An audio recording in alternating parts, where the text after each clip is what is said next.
Good evening. मेरी आवाज आ रही है आप लोगों तक? Yes sir. Yes sir, good yes evening. Sir. आज हम लोग नया चैप्टर शुरू करेंगे,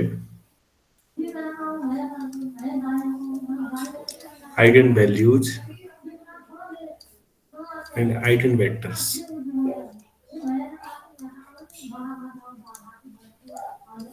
तो लीनियर सिस्टम में सबसे इंपॉर्टेंट चीजों में से एक। तो सबसे पहले हम समझते हैं आइगन मतलब हुआ क्या। तो आइगन का क्या मतलब है, आप में से कोई बताना चाहेंगे? आइगन मतलब लेटेंट, छिपा हुआ, गुप्त, कुछ महत्वपूर्ण है लेकिन छिपा हुआ है, तो वो आइगन है। आपने लेटेंट हीट पढ़ी है थर्मोडायनेमिक्स में? Yes sir.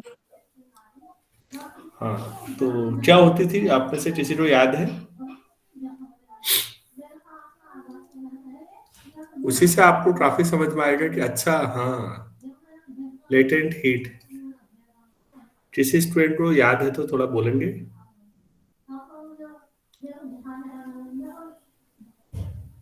सर वो कुछ होता था जब लिक्विड स्टेट से हम गैसियस स्टेट में जाते थे तो हीट होती थी वो। अच्छा अच्छा, कोई बात नहीं। दो दो तरह की हीट पढ़ते थे, एक स्पेसिफिक हीट और एक लेटेंट हीट। आप ऐसे समझिए, मेरे पास एक बर्तन है, उसमें थोड़ा पानी रखा है, मान लो यूनिट मास है, यूनिट मास। तो सरल शब्दों में 8 लीटर भी चलेगा, पानी है। इसमें एक थर्मामीटर डाल दिया मैंने, टेम्परेचर नापा, और सपोज ये टी केल्विन है। तो इसका टेम्परेचर T+1 केल्विन लाने के लिए जितनी एनर्जी चाहिए, गर्म करो। तो टेम्परेचर 1 यूनिट बढ़ाने के लिए जो एनर्जी चाहिए, that is called specific heat. Specific हमेशा यूनिट के लिए ही आता है। स्पेसिफिक रेजिस्टेंस, स्पेसिफिक हीट, कहीं भी स्पेसिफिक आ जाए तो यूनिट के लिए। यही होता था या नहीं? अगर यस कोई सर। यूनिट मास है तो उसका जो भी टेम्परेचर इस समय है उसको 1 केल्विन बढ़ा दो, तो उसके लिए जितनी एनर्जी चाहिए, that is called specific heat. एक सिचुएशन दूसरी है, मान लीजिए इसमें बर्फ रखी है और बर्फ -10 डिग्री सेल्सियस पे है। मैंने इसको गर्म करना शुरू किया, तो जाहिर सी बात है मैं एनर्जी सप्लाई कर रहा हूं और यहाँ टेम्परेचर बढ़ेगा। तो एनर्जी और टेम्परेचर का ग्राफ बनाता हूं, एनर्जी और टेम्परेचर। सपोज ये एनर्जी है, एनर्जी इनपुट है, टेम्परेचर आउटपुट है, बढ़ना शुरू हुआ। तो बच्चों ये -10 से बढ़ेगा, -9, -8, -1 तक ठीक है कहानी।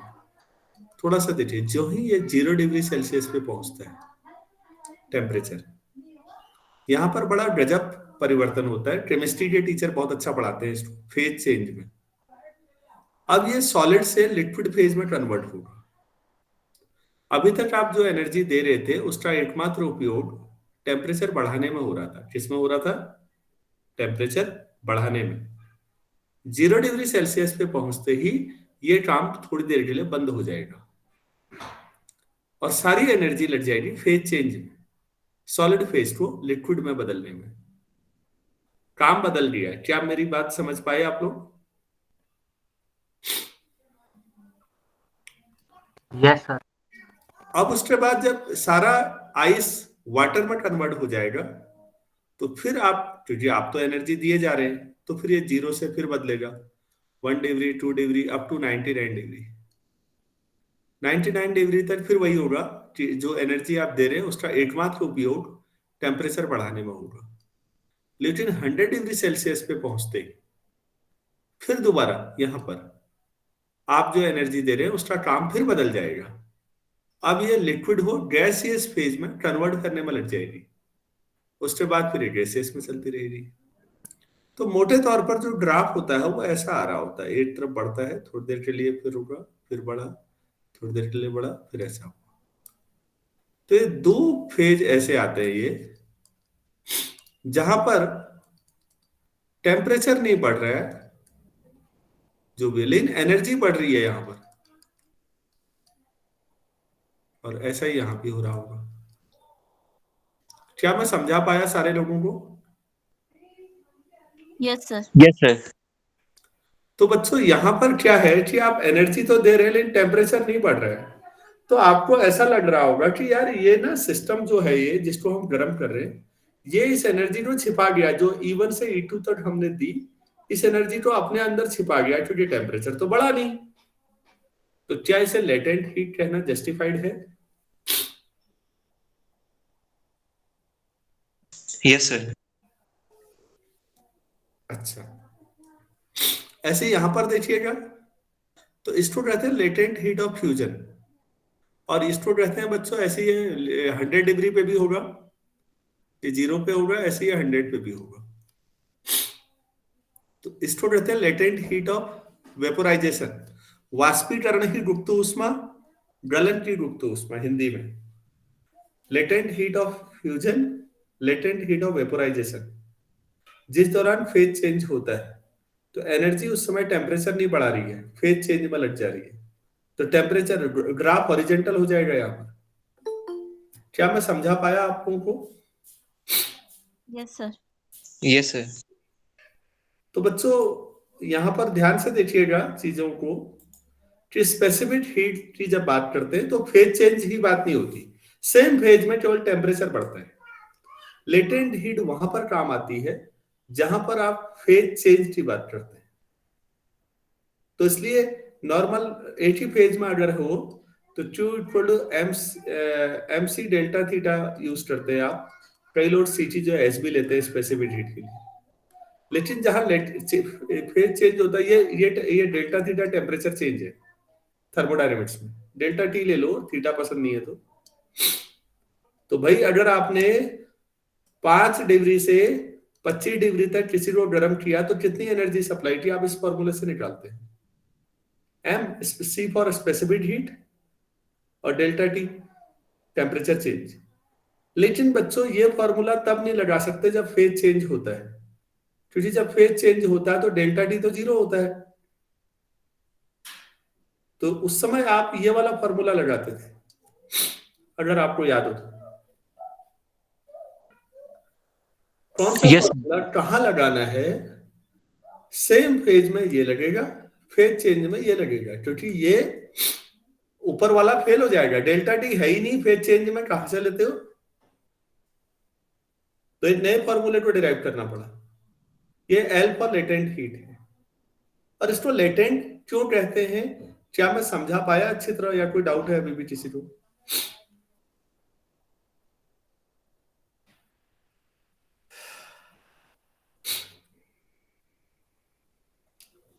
अरे भाई, लेटेंट हीट और स्पेसिफिक हीट अब आप किसी अपने जूनियर को, साथियों को समझा सकते हैं या नहीं?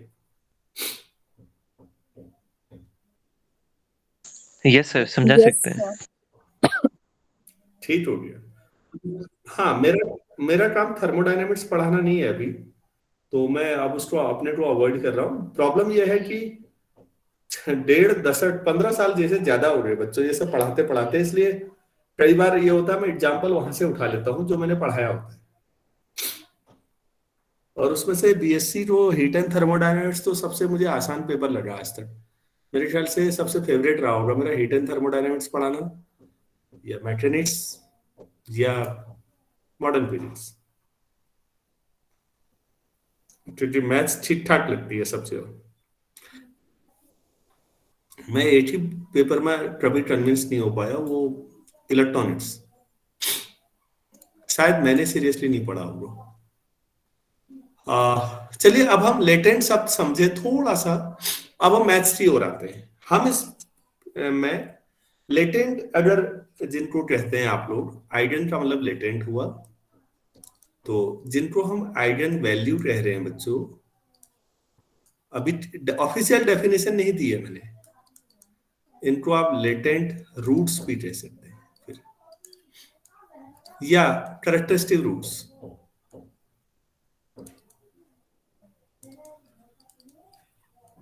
ये करेक्टरिस्टिक रूट्स क्या होते हैं? करेक्टरिस्टिक क्या होता है?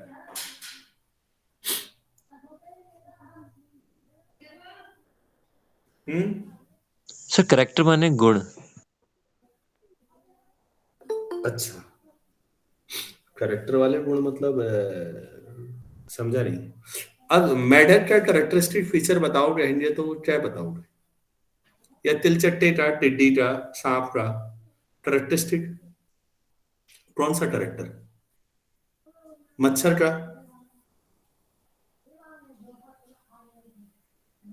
करेक्टर कैसे डिफाइन करोगे? और कोई बोलना चाहेंगे? ऐसा मत सोचना कि यार मैं आपका आलोचना करता हूं, मैं करेक्ट करने की कोशिश कर रहा हूं बच्चों।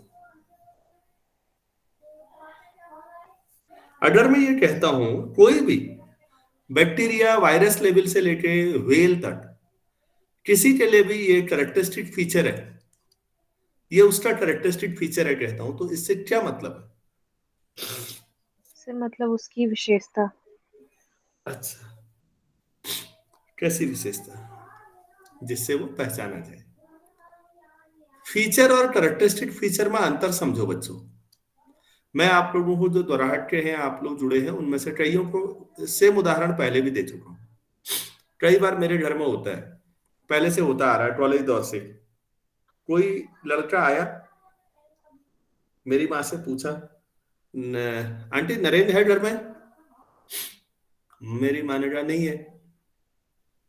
अच्छा ठीक है, चले गया वो। अब मैं घर आया, मेरी माँ ने कहा वो एक तेरा कोई दोस्त आया था। अच्छा, मैंने कहा कौन? पता नहीं, मैंने नाम नहीं पूछा। अब यार ये बताओ इस इंफॉर्मेशन का क्या करूं मैं? और मैं जिस दौर में कॉलेज में था भाई, मोबाइल नहीं थे, मैं किससे पूछता कौन आया था? अच्छा, नाम नहीं, ठीक। कैसा था? कैसा क्या होता है? जैसे सब है वैसे ही वो भी है। उससे दो आंखें थी। अब एक बात बताओ, दो आंखें थी फीचर है ना? फीचर तो है कि उसकी दो आंखें थी, ये सही बात है। लेकिन क्या ये ऐसा कोई फीचर है जिससे मैं पहचान पाऊंगा? No sir. No sir. तो बहुत सारे हैं यार। अच्छा, मेरी माँ ने कहा अच्छा वो चश्मा लगाता है, मान लो आज 10 में से 7 लोग चश्मा लगाते हैं भाई। ये भी कोई ऐसा फीचर नहीं है जिससे मैं पहचान सकूं।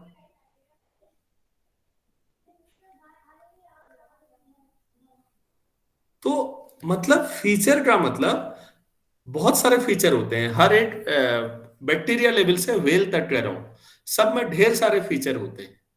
आप एक ऐसा फीचर बताओ जिससे मैं उसे पहचान सकूं।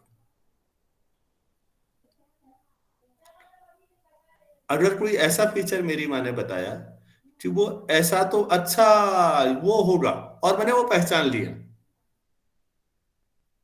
हल्द्वानी में मैं पढ़ रहा हूँ और मेरी माँ ने कहा हाँ वो कह रहा था कि वो द्वाराहाट से आया है, और कॉलेज दौर में जब मैं था तब तो मैंने कभी द्वाराहाट देखा भी नहीं था। माना मैं किसी एक साथी को अपने जानता हूँ। अच्छा, तो क्या ये द्वाराहाट से आया था वाला जो फीचर है वो करेक्टरिस्टिक फीचर हो गया या नहीं? Yes sir. Yes sir. Yes sir. Characteristic feature किसी का भी होने का मतलब है you can identify on that basis. आप उसे उस आधार पर पहचान सकते हैं। हिंदी में करेक्टरिस्टिक को बच्चों हम लोग जब बायो पढ़ते थे हाई स्कूल तक, तो मैंने भी पढ़ी, तो लाक्षणिक गुण कहते थे। मतलब ऐसा जिससे वो पहचाना जा सके। तो बायो वाले बताते हैं ना, वर्टिब्रेट, नॉन वर्टिब्रेट, कशेरुकी, अकशेरुकी, ऐसे हिंदी में पढ़ते थे कि ये इनमें ये है, इनमें रीढ़ की हड्डी होती है, इसमें नहीं होती है। वो उसका करेक्टरिस्टिक फीचर है, मतलब आप पहचान सकते हैं। मैं फिर कह रहा हूं, किसी इंसान के बारे में आप ये कहें आपके घर से कि मतलब कोई आए और वो कि खाली आप कह रहे हैं कि उसके 2 हाथ थे, 2 पैर थे, तो ये फीचर तो है, लेकिन ये आइडेंटिफाई करने लायक फीचर नहीं है। अच्छा, उसने जाते जाते कह दिया मेरी माँ से कि नरेंद्र से कहना कि वो तुम्हारी क्लास का टॉपर है, वो आया था। अब मैं समझ सकता हूं या नहीं? Yes sir. Yes sir. चलो ये भी मतलब ये बहुत वाहियात किस्म का फीचर है। मुझे नहीं लगता किसी की परसेंटेज से कोई बहुत इंटेलिजेंट या बेवकूफ होता है। ये बेवकूफी वाली बातें हैं, लेकिन चलो ठीक है यार, पहचानने लायक तो हुआ। तो बच्चों, करेक्टरिस्टिक रूट्स का मतलब आप ध्यान से समझिए, व्हाट इज करेक्टरिस्टिक। इसमें करेक्टर शब्द लगा हुआ है, लेकिन इसका वो मतलब नहीं है जो आप समझते हैं। करेक्टरिस्टिक का मतलब होता है that feature on which you can recognise और यू कैन आइडेंटिफाई समथिंग। तो यहां पर मैट्रिक्स जो हम पढ़ने जा रहे हैं अब, आप कुछ नंबरों के आधार पे उस मैट्रिक्स की पूरी जन्म कुंडली खोल सकते हैं, उसके बारे में बहुत कुछ इंफॉर्मेशन बता सकते हैं। That's why these values are called characteristic roots. क्या मैं समझा पाया कि हम क्या पढ़ने जा रहे हैं? थोड़ा सा yes sir. Yes yes sir. मतलब अगर मैं ये कहूं कि इस मैट्रिक्स के ये कैरेक्टरिस्टिक रूट्स हैं, तो आप धीरे धीरे देखेंगे कि ये जो 2-3 नंबर आए, माना मेरे पास 3x3 का मैट्रिक्स है, और मैं अभी कैसे निकालते हैं वो तो हम सिखाएंगे ही। माना उसके 3 कैरेक्टरिस्टिक रूट्स आ गए, तो बच्चों ये कैरेक्टरिस्टिक रूट्स ना इस मैट्रिक्स के बारे में सारी इंफॉर्मेशन आपको दे देंगे। तो फिर इस आधार पर ये 3 जो पता लग गए तो बाकी सब पता लग गया। तो ये इनके आधार पर आप इस मैट्रिक्स को अच्छी तरह समझ गए, जान गए, तो क्या इनको कैरेक्टरिस्टिक रूट्स कहना जस्टिफाइड है या नहीं? सोचो। अरे जब मैंने कहा ना कि कोई ऐसा फीचर बताया मेरी माँ ने उसके बारे में और मैं पहचान गया कौन था, तो ऐसे ही यहां भी हुआ या नहीं हुआ है? यस सर, जस्टिफाइड है। हाँ, तो कैरेक्टरिस्टिक आइगन वैल्यूज क्या होती हैं? कोई पूछा उन्हें, साहब ऐसा है, आइगन वैल्यूज कुछ ऐसे नंबर है जिस आधार पर आप मैट्रिक्स को आइडेंटिफाई कर सकते हैं। सरल शब्दों में उसके बारे में लगभग जो भी रिलीवेंट इंफॉर्मेशन है सब जान सकते हैं आप उसके बाद।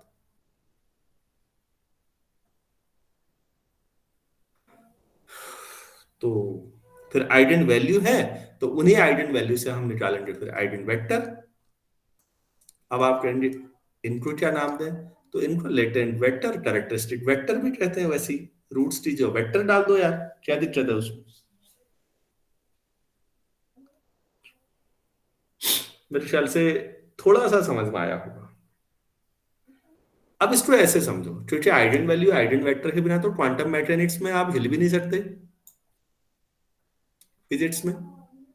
एक बात सोचिए, मेरे पास एक मैट्रिक्स है ए और वो m/n का है। एक मैट्रिक्स है x, वो n/1 का है। तो जो फाइनली आया वो m/1 का आया। ठीक, मैट्रिक्स को मैट्रिक्स से मल्टीप्लाई करके ये आया। अब मैथमेटिशियन के दिमाग में आया कि इतना ही लाना है और ये m/1 8 से है, लेकिन इस बार मुझे मैट्रिक्स से मल्टीप्लाई नहीं करना है, मुझे किसी नंबर से मल्टीप्लाई करना है, और आना उतना ही चाहिए। राइट साइड दोनों में बराबर आनी चाहिए। मतलब गजब बात है, पहली बार आपने मैट्रिक्स को एक मैट्रिक्स से मल्टीप्लाई किया, दूसरी बार सेम एक्स मैट्रिक्स को जो n/n का था, सॉरी n/1, उसको एक नंबर से मल्टीप्लाई किया, रियल नंबर या कॉम्प्लेक्स नंबर। बेसिकली ज्यादा डीप जाओ तो फील्ड का एलिमेंट, स्टिल फील्ड जो भी है, आप एक नंबर से मल्टीप्लाई कर रहे हैं और आउटपुट वही मिल रहा है। तो क्या मैं इसे शॉर्ट में ax equal to lambda x type का बोल सकता हूं या नहीं?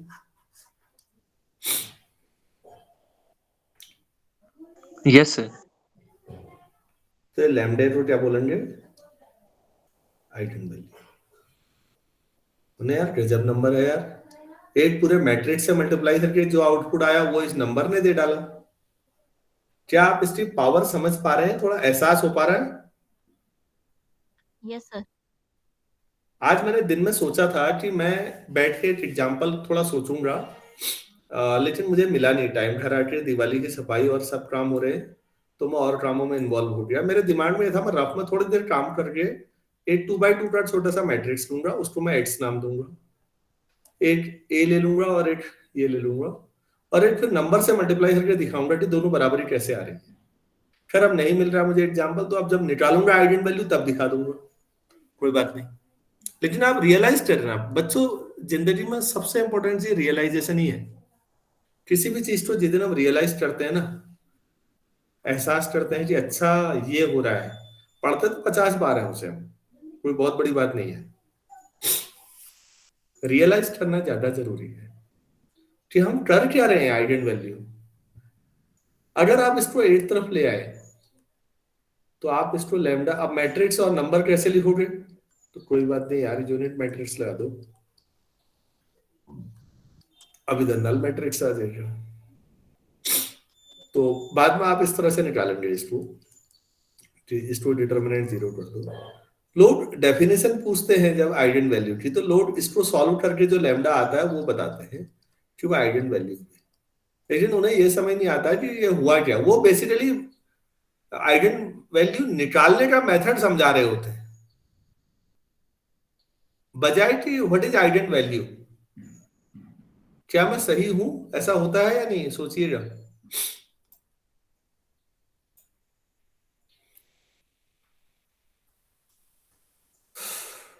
अधिकतर लोग ये स्थितियां हैं कॉलेज दौर में, मैंने जो देखा है कि what is eigen value, A matrix and A minus lambda determinant solve करो, लैम्डा जो वैल्यू आती है वो आइगन वैल्यू होती है, और जो एक्स होता है ये एक्स नॉन जीरो वेक्टर होगा। कैसा नॉन जीरो वेक्टर, और इस एक्स को कहते हैं आइगन वेक्टर। यही पढ़ते हैं नहीं हम लोग। Yes, sir. अरे तो ये तो लैम्डा निकालने का तरीका हुआ। Eigen value is something special which gives the same effect as we get when we multiply a matrix by another matrix। आप एक मैट्रिक्स को मैट्रिक्स से मल्टीप्लाई करके जो आउटपुट चाह रहे हैं ना, वो अकेला ये नंबर दे देता है भाई। तो जोरदार चीज है, हर नंबर नहीं दे सकता ये इफेक्ट। हाइजेनबर्ग अनसर्टेनिटी प्रिंसिपल और उससे आगे तो आप जा ही नहीं पाएंगे अगर बिना क्वांटम में, बिना इसके। मैं तो सही कह रहा हूँ, फिजिक्स ने मुझे ज्यादा मैथ सिखाई है बहुत सारी चीजों, क्योंकि फिजिक्स फिजिकल कंडीशन में अप्लाई करनी पड़ती थी। वो अप्लाई करने के चक्कर में मुझे समझ में आया, अच्छा यार मैथ्स वाले तो खाली हवा में कर रहे हैं काम। तो मेरे ख्याल से मैंने पर्याप्त बातचीत कर ली है, फिजिक्स भी मैथ्स भी सब हो गया, तो आप डिफाइन कर देते हैं, अब इतना रहस्यात्मक भी नहीं है।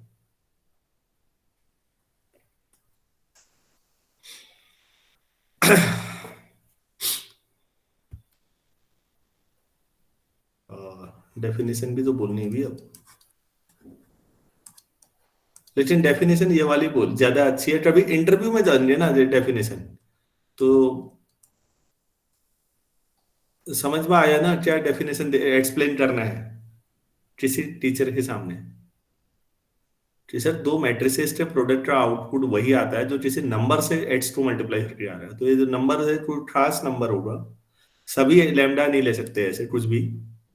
तो जो खास नंबर ऐसे आ रहे हैं यही आइगन वैल्यू है। क्या सही है? Yes, sir. Yes, sir. तो ये डेफिनेशन अपने मन से लिख लेना, लेकिन ये ऑफिशियल डेफिनेशन तो नहीं है, लेकिन ये एक्सप्लेनेशन बहुत अच्छा है। काफी पहले वो कैसा ऐड था, nothing official about it.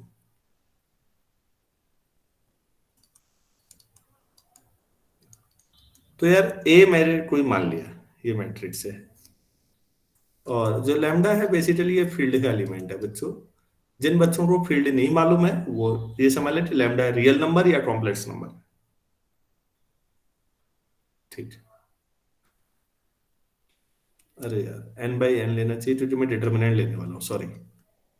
A I J N by N square लेंगे बिना, नहीं तो डिटर्मिनेंट कैसे लूंगा। अच्छा ये हो गया the matrix.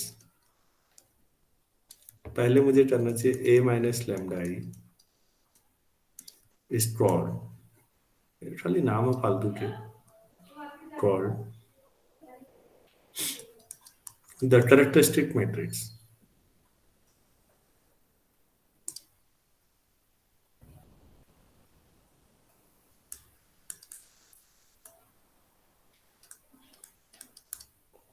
characteristic matrix.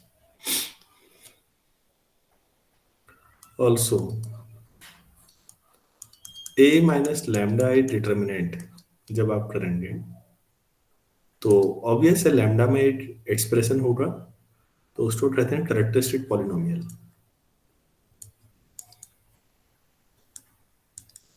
Characteristic polynomial of A.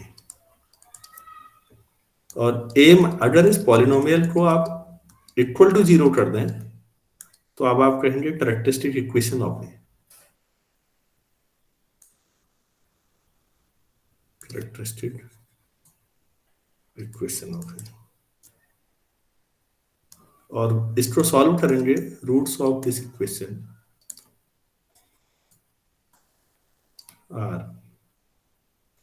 Characteristic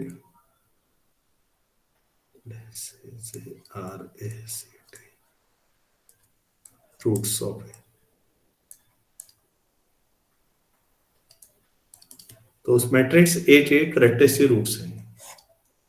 लेकिन ये डेफिनेशन मुझे कभी भी मतलब फीलिंग नहीं आ पाई इस डेफिनेशन में. मुझे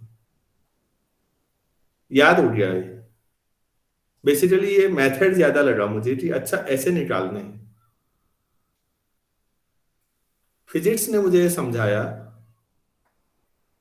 कि आखिर ये होता क्या है.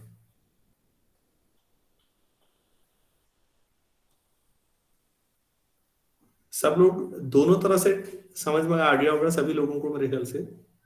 Yes sir. Yes sir. Yes, sir. हाँ जी.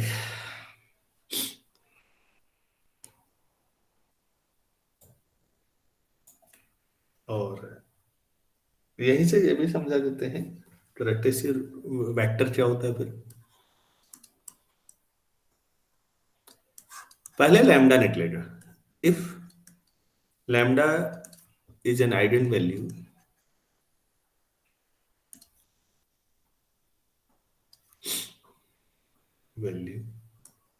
of A, then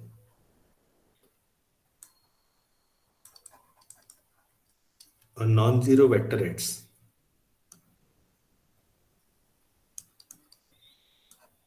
such that Ax और lambda x बराबर आ जाए is called eigenvector या characteristic vector of A corresponding to lambda. क्योंकि lambda बदलेगा तो x भी बदल जाएगा. तो lambda है तब ये x है. lambda कोई दूसरा आएगा तो x कोई दूसरा हो जाएगा. उसकी लीनियर इंडिपेंडेंट डिपेंडेंस पे बाद में बातचीत करेंगे. पहले हम लैम्डा निकालेंगे और लैम्डा के बाद हम एक अननोन और नॉन जीरो वेक्टर x को ढूंढने की कोशिश करेंगे जो इस इक्वेशन को सेटिस्फाई करते हैं. क्वांटम में ऐसा आपने देखा भी होगा शायद. बीएससी में आजकल पढ़ा रहे हैं नहीं पढ़ा रहे मुझे नहीं पता. आप लोगों ने पढ़ा था? अरे बीएससी में eigen value eigen vector quantum में पढ़े हैं या नहीं ये पूछ रहा हूं. यस सर थे सर. Yes. पढ़े हैं. चलो बढ़िया. ठीक है. कंसेप्ट ऑफ मॉडर्न फिजिक्स थी आर्थर बाइजर की. और उस किताब ने मुझे तो बहुत कुछ सिखाया. अगर हल्द्वानी में फिजिक्स डिपार्टमेंट थोड़ा भी ढंग का होता उस दौर में तो मैं फिजिक्स से ही लेता. मैंने बीएससी के बाद 1 साल फिजिक्स में एडमिशन लिया. अब हमारी किस्मत बहुत अच्छी थी कि हेड रिटायर हो गए और 2 टीचर यूपी चले गए उत्तराखंड से, क्योंकि राज्य बन रहा था सन 2000 की बात. बनने ही वाला था 99 की बात. तो कोई टीचर ही नहीं उस साल एमबी में फिजिक्स में. कोई बताने वाला नहीं. इंटरनेट तब था नहीं. हमने पढ़ना शुरू किया तो हमने किताबें देख के शीर्षासन वाली स्थिति में आ गए. हम कुछ भी नहीं आता था हमको उसमें. रटा हुआ था. तो मैंने 1 साल पूरा बर्बाद किया और फिर मैं मैथ्स में आया. अगर उसमें थोड़ा भी ढंग का कोई टीचर मिलता और सपोर्ट करता तो शायद फिजिक्स में बेहतर कर रहे होते. चलो फिर बाद में मैथ समझ में आई तो फिर फिजिक्स भी समझ में आ गई. फिजिक्स इसलिए समझ नहीं आई क्योंकि मैथ्स नहीं आती थी. तो बीएससी में हमें लगा कि मैथ से खराब कोई चीज नहीं है, क्योंकि जिसको तुम रियल एनालिसिस कह रहे हो उसमें हमें कुछ भी रियल लगा ही नहीं उस दौर में। हाँ।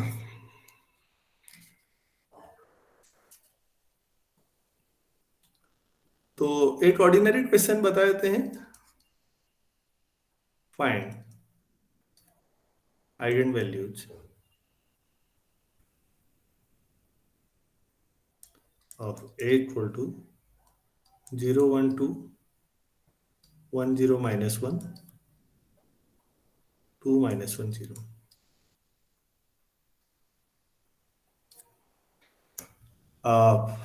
कोई स्टूडेंट है जिसको ये बताने की जरूरत है, निसंकोच आप बोलिए कि बताना है, तब तो बताया जाए, नहीं तो छोड़ देता हूं।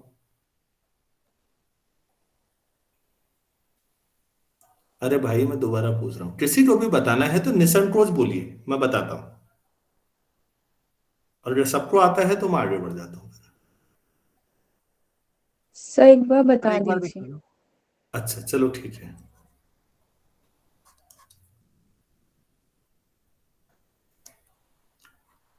a माइनस लैम्डा आई कर लीजिए प्लीज। ये तो यही है बच्चों आपके पास 0 1 2 से लिख देते हैं। हाँ नमस्कार मैम। हाँ मैं क्लास चलिए, एक्चुअली मैं उस समय ये कह रहा था कि वो आप अपनी भतीजी को बता दीजिए, टाइम कह रहा था, मेरी गलती है कि मैं ध्यान नहीं रहा उसको बताने का। 5 बजे से चल तो रही है।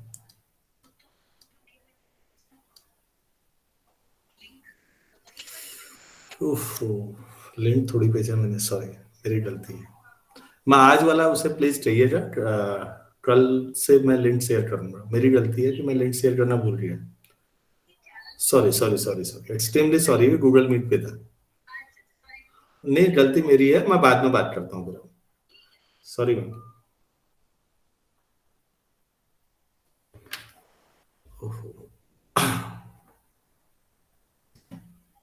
तो अब भाई लैम्डा से मल्टीप्लाई होगा तो ये 1 1 1 जहां आया वहां लैम्डा लैम्डा लैम्डा हो जाएगा। सीधे सीधे कहूं तो ये minus lambda 1 2 1 minus lambda minus 1 2 minus 1 और माइनस लैम्डा, ऐसा आ जाएगा। ये तो कैलकुलेशन है बच्चों। अब आप क्या करेंगे, a माइनस लैम्डा डिटर्मिनेंट को 0 कर देंगे। This imply this determinant minus lambda 1 2 1 minus lambda minus 1 2 minus 1 minus lambda, this determinant equal to 0। अब आप इसे सॉल्व कर सकते हैं। 3/3 का ऑर्डिनरी डिटर्मिनेंट है, मैं तो भैया इतनी मेहनत करने वाला हूं नहीं। तो ये जो आएगा लैम्डा सॉल्व करके मैं सीधे लिख दे रहा हूं। 8 तो है 2 माइनस 1 प्लस √3 और तीसरा है माइनस 1 माइनस √3। तो ये तीनों को आइगन वैल्यू कहेंगे, मतलब सीधे सॉल्व कर देना है। ये प्रोसीजर बताया मैंने। तो कोई भी मैट्रिक्स उठाओ, ऐसे कई सारे आएंगे बच्चों, क्योंकि अभी आइगन वेक्टर निकालने में तो मुझे ज्यादा सवाल कराने पड़ेंगे। तो आइगन वेक्टर निकालने के लिए भी आइगन वैल्यू तो निकालनी पड़ेगी, तो प्रैक्टिस हो जाएगी। बेसिकली ये मेथड है। जिन बच्चों ने कहा था कि सर बताइए, तो उन्हें समझ में आया कि नहीं आया, क्या करना है? यस आ गया। अच्छा ठीक है। तो ये प्रोसीजर है, इसमें ज्यादा कुछ नहीं करना। मैं इसमें इंटरेस्टेड बहुत ज्यादा नहीं हूं, इसके बजाय मैं आपको कुछ और बताना चाह रहा हूँ, कुछ थ्योरम्स बता रहा हूँ छोटी छोटी, ताकि जो महसूस कर पाए आप चीजों की, इनकी प्रॉपर्टीज पे फोकस करना ज्यादा जरूरी है।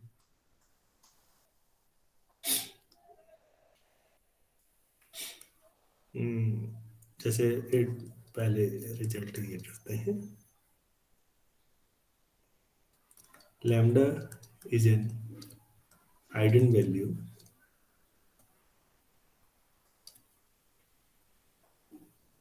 of A if and only if there exists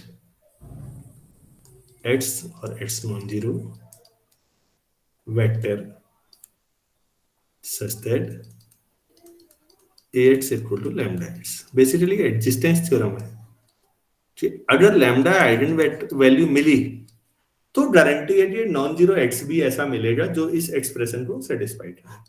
मतलब आप ये नहीं कह सकते जैसे लैम्डा तो निकला लेकिन एक्स नहीं निकल रहा है, कुछ एक्स ये एडजस्ट ही नहीं करता, ऐसा नहीं हो सकता।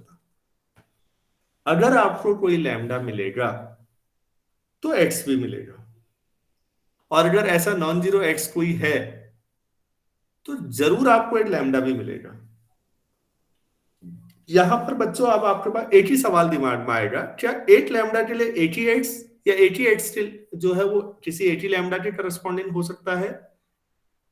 मतलब वन टू लैम्डा और एक्स में क्या 1-to-1 रिलेशनशिप है या नहीं, ये सवाल दिमाग में आएगा। इसका जवाब बाद में मिलेगा, 1-to-1 नहीं आएगा इन जनरल। अभी जो है ये है कि अगर लैम्डा निकला है ना तो उसके corresponding non zero vector x तो मिलेगा ही मिलेगा, गारंटी है। और कोई नॉन जीरो वेक्टर एक्स आपके पास है तो जरूर कोई लैम्डा होता ही होगा जो इस राइट साइड में जो इक्वेशन है जो अंडरलाइन करके ऐसा सेटिस्फाई करे, पक्का। क्या मैं समझा पाया ना स्टेटमेंट क्या है? Yes sir. चलो ठीक है, तो फिर हम आगे बढ़ते हैं, एक तरफ से शुरू करते हैं। कुछ नहीं है उसमें, इफ एंड है, 2-2 3-3 लाइन का सवाल। सपोज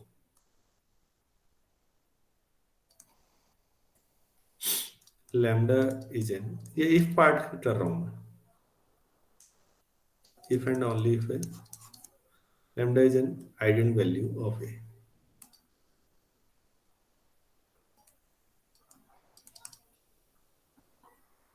तो इसका मतलब है कि A minus lambda I determinant 0 आया होगा, क्यों? Yes sir. अगर इसका डिटर्मिनेंट 0 है तो इसका मतलब जो ए माइनस लैम्डा आई है ये सिंगुलर मैट्रिक्स है।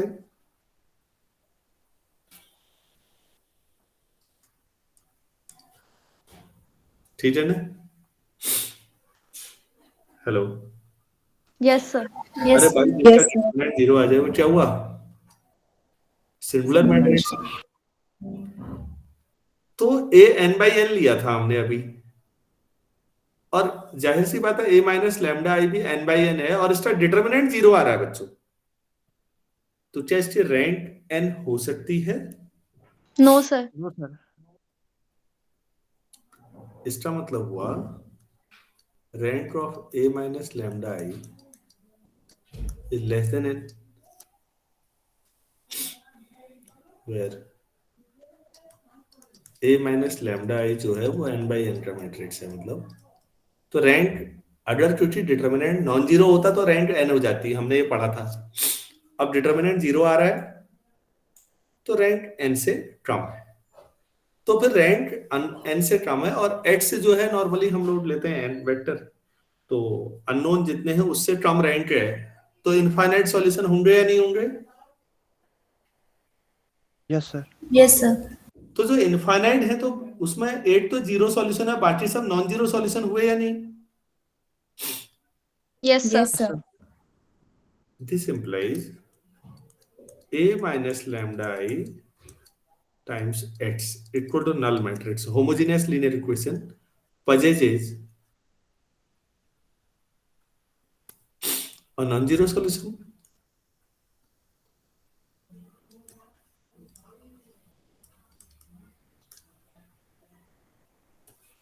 होगा या नहीं होगा ऐसा, ये बताइए। आप सभी लोग कन्विंस हैं? नॉन जीरो सॉल्यूशन का मतलब क्या है कि x की वैल्यू नॉन जीरो आएगी ना?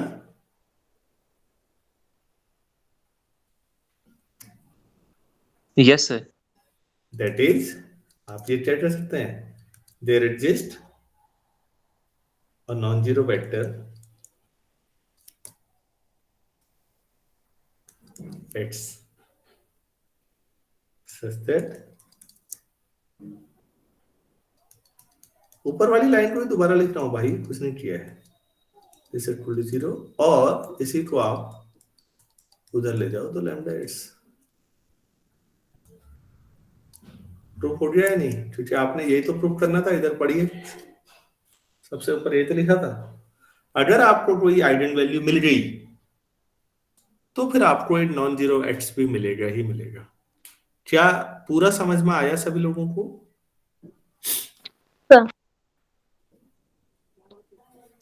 ठीक, अब कन्वर्सली करते हैं कि राइट साइड का पोर्शन ले लेते हैं। एक नॉन जीरो एक्स है, तो A X equal to lambda X दे रहा है, तो फिर एक लैम्डा मिलेगा ही मिलेगा only part.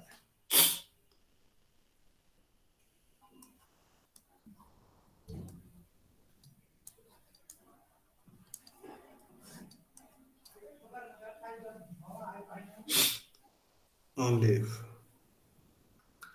suppose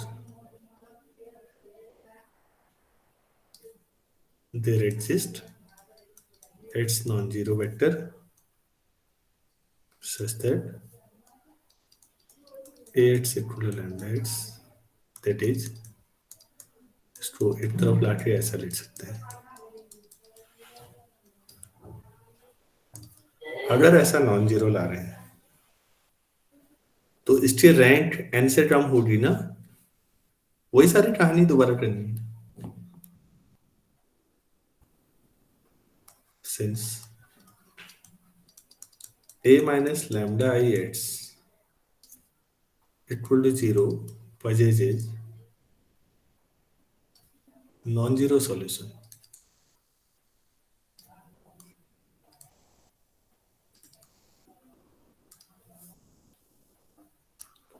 this implies rank of a minus lambda I must be less than n होना चाहिए या नहीं?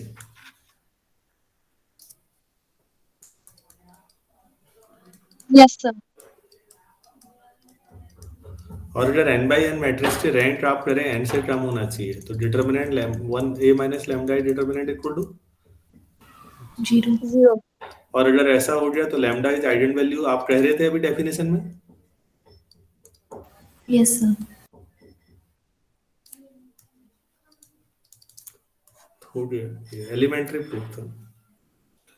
वैसे ये बता रहा है कि लैम्डा मिलेगा तो x नहीं मिल सकता या x से एग्जिस्ट ही नहीं करता, नहीं कह पाओगे कभी। अगर लैम्डा एग्जिस्ट करेगा तो गारंटी है एक x भी एग्जिस्ट करेगा, और अगर कभी भी कोई नॉन जीरो x है तो कॉरेस्पॉन्डिंग एक लैम्डा जरूर होगा, कम से कम एक।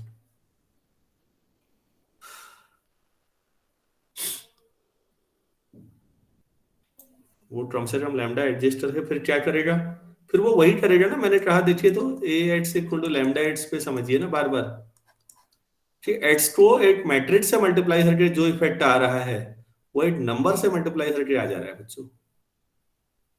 तो ऐसे कितने लैम्डा एग्जिस्ट करेंगे ये हम बाद में सीखेंगे। क्या एक एक्स के लिए एक ही लैम्डा होता है या एक लैम्डा के लिए एक ही एक्स मिलेगा, क्या वो लैम्डा किसी दूसरे एक्स के साथ भी काम कर सकता है, हम इन सवालों पे बाद में जाएंगे। और लेकिन सवाल है अपनी जगह, सवाल समझने हैं।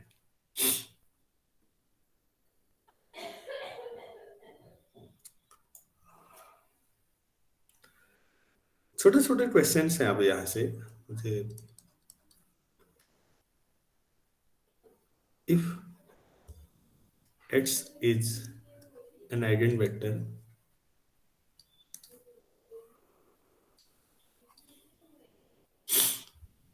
of A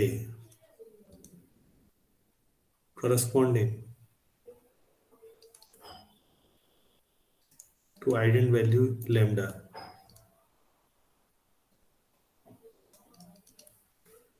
then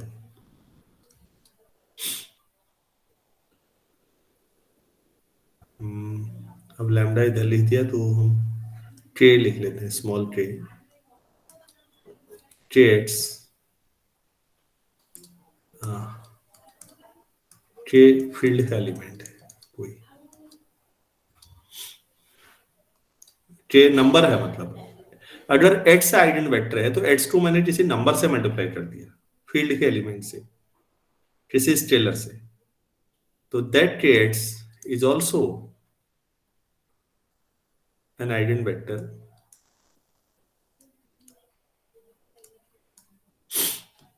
that creates of a corresponding to same lambda। Tray non zero होना चाहिए यार, ट्रे नॉन जीरो हो जाएगा तो ये वेक्टर जीरो हो जाएगा ना। ट्रे नॉन जीरो होना चाहिए, फील्ड का element is also an eigen vector of A corresponding to same lambda.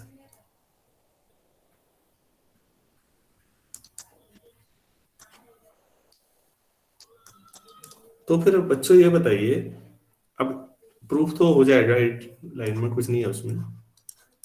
8 lambda मिलेगा तो आइगन वेक्टर कितने हो सकते हैं?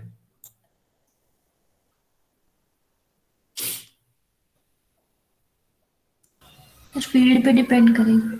हाँ, और नॉर्मली हम फाइनाइट फील्ड है तो ठीक है, आर और सी ले लोगे तो गजब हो जाना है, फिर अनकाउंटेबल एट्स मिल जाते हैं 80 लैम्डा। नॉर्मली यही कहानी होती भी है फंक्शनल भी, क्योंकि वहां भी हम आर और सी ही ले रहे होते हैं।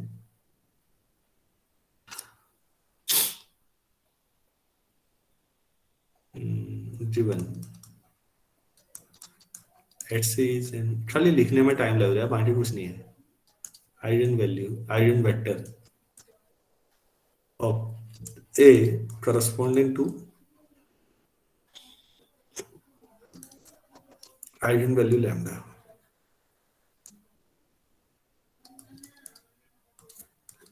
दिस इंप्लाइज, सीधे लिख दे रहा हूं कि एट्स इक्वल टू लैम्डा एट्स। अच्छा, if k is non-zero, then kx is also non-zero, as x को पहले से ही हम डेफिनेशन में लेते ही है नॉन जीरो। तो a को अगर मैं kx से मल्टीप्लाई कर दूं तो ये k टाइम्स ax हो जाएगा। k तो स्केलर नंबर और ax की जगह फिर वही लैम्डा x लिख दूं। तो यहां से आपको मिला a times kx equal to lambda times kx।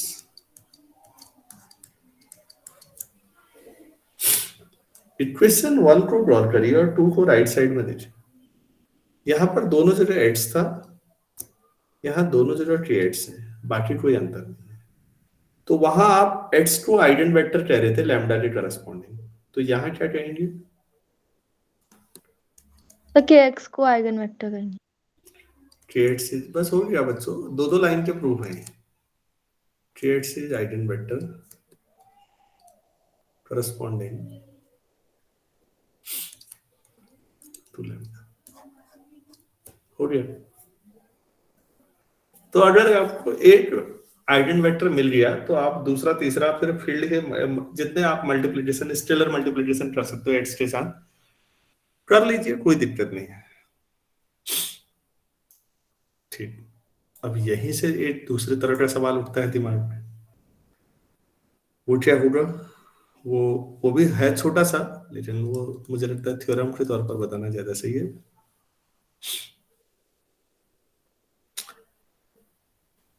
एक एक्स दो लैम्डा के साथ एसोसिएट नहीं हो सकता, ऐसा नहीं हो सकता भाई, ये गलत हो जाएगा। ठीक, एक ही एक्स दो लैम्डा के साथ एसोसिएट हो जाए। एक लैम्डा कितने सारे एक्स के साथ एसोसिएट हो गया वो तो आपने देख लिया। अब मैं इसका रिवर्स टाइप का बता रहा हूं आपको।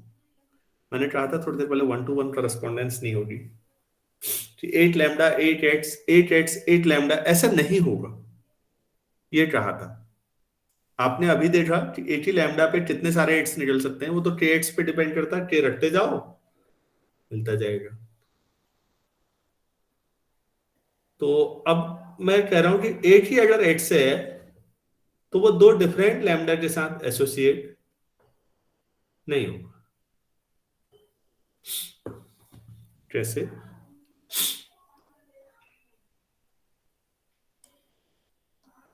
if x is an eigenvector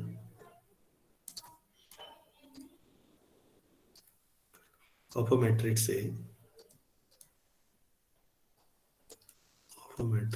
A, then x can't correspond कर देता है।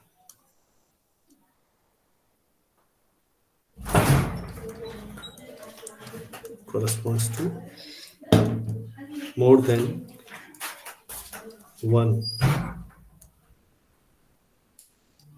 eigenvalues of A.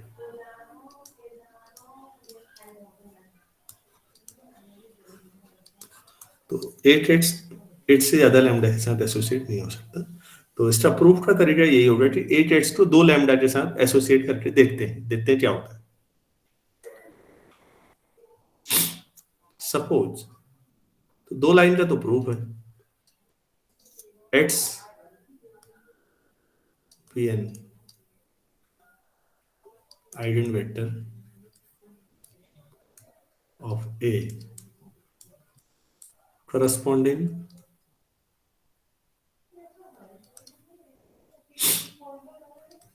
to 2 eigenvalues corresponding to 2 eigenvalues lambda 1 and lambda 2 मान लो 2 के साथ एसोसिएट है, बस 2 लाइन में आ जाएगा अपने आप। तो फिर आप लैम्डा 1 को अगर मानते हैं तो AX equal to lambda 1x and उसी इसके साथ लैम्डा 2x भी आ रहा है। This implies lambda 1x lambda 2x. This implies lambda 1 minus lambda 2 times x equal to 0 vector.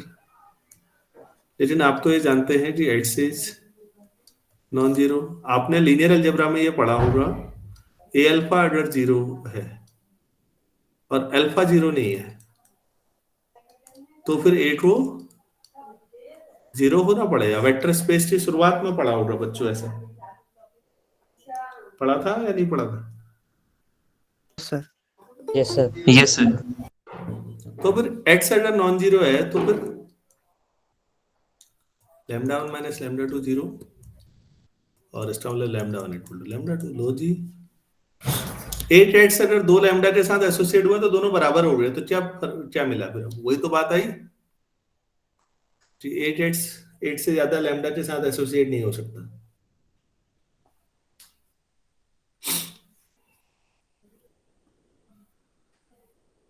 यहां तक आपको समझ में आया या नहीं आया ये बताइए। आज का जो था वो टॉपिक पे डायरेक्टली नहीं आया, मैं पता नहीं कहाँ घूमते घामते आया, लेकिन वो चीजें आपको मदद करेंगी समझने में बाद में। इससे आगे मुझे नहीं लगता आज बताना चाहिए, इतना काफी है। नेक्स्ट लेक्चर में अलजेब्राइक मल्टीप्लिसिटी और ज्योमेट्रिक मल्टीप्लिसिटी क्या होती है और इनमें रिलेशनशिप तो कल ही नहीं करूंगा, पहले दोनों का वो बता दिया जाए, फिर उससे आगे काम करते हैं। आप लोग मुझे ये बताइए कि दिवाली के टाइम पे हो सकता है घर में काम हो रहा हो, अब मुझे नहीं मालूम, तो कल आप क्लास चाहेंगे या नहीं? Yes sir. Yes sir. Yes sir. ठीक है, फिर ये टाइम रख लेते हैं। भैया मुझे तो काम करना है घर में भी, तो दिन भर काम भी है, तो यही टाइम बचता है शाम को। अगर मैंने सुबह पढ़ाना शुरू कर दिया तो बड़ी दिक्कत हो जाएगी घर में। कैसे होगा सर? ठीक हो रहा है सर ये टाइम। सही है। तो शाम को ही ठीक हो रहा है, इसी टाइम पे कर लेंगे। ठीक है, चलिए फिर इस पे वो मिलते हैं। सर हाँ जी, बोलिए बोलिए।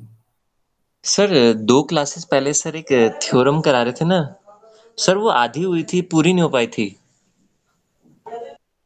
सर। ये थ्योरम कुछ ऐसे sir, collection of all the solution of the system of equations ax equal to 0 forms a subspace of the n vector space Vn। Sir ये आधी हुई थी।